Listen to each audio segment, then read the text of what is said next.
Kidney stone பிரச்சனையால் அவஸ்தைப்படுறவங்களா நீங்கள்?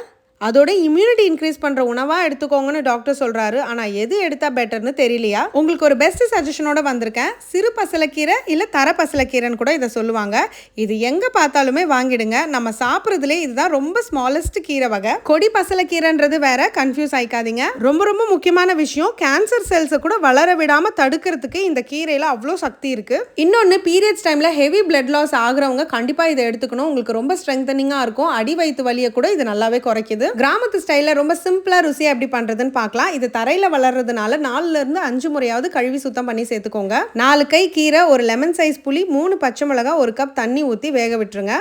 அடுத்து தவால 1 டேபிள் ஸ்பூன் நல்லெண்ணெய், 1/2 டீஸ்பூன் கடுகு, உளுந்து, சீரகம், 4 காஞ்ச மிளகாய், 6-7 பல் பூண்டு, 1 கொத்து கருவேப்பிலை, ஒரு பெரிய வெங்காயத்தை சேர்த்து நல்லா வதக்கிக்கோங்க.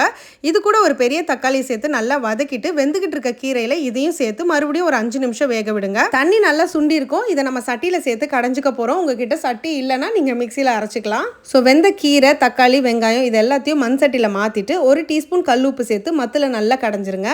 இது சின்ன சின்ன கல்லுங்க பதிச்சா மண் சட்டி, இதை கீரை சட்டின்னு சொல்லுவாங்க. இது நிறைய ரோட் சைட் ஷாப்ஸ்லேயே கிடைக்குது. ரொம்ப டேஸ்டியாக இருக்கும் இதில் கடைஞ்சிங்கன்னா. இந்த கீரைக்கு 2 டேபிள் ஸ்பூன் நல்லெண்ணெயில் நான் வடகமும் கருவேப்பிலையும் தாளித்து சேர்த்துக்கிட்டேன். உங்ககிட்ட இல்லைனா சின்ன வெங்காயமும் கருவேப்பிலை மட்டும் தாளித்து சேர்த்துக்கோங்க. இது ரொம்ப ஹெல்த்தியான கீரை. ஸோ மிஸ் பண்ணாமல் ட்ரை பண்ணுங்கள்.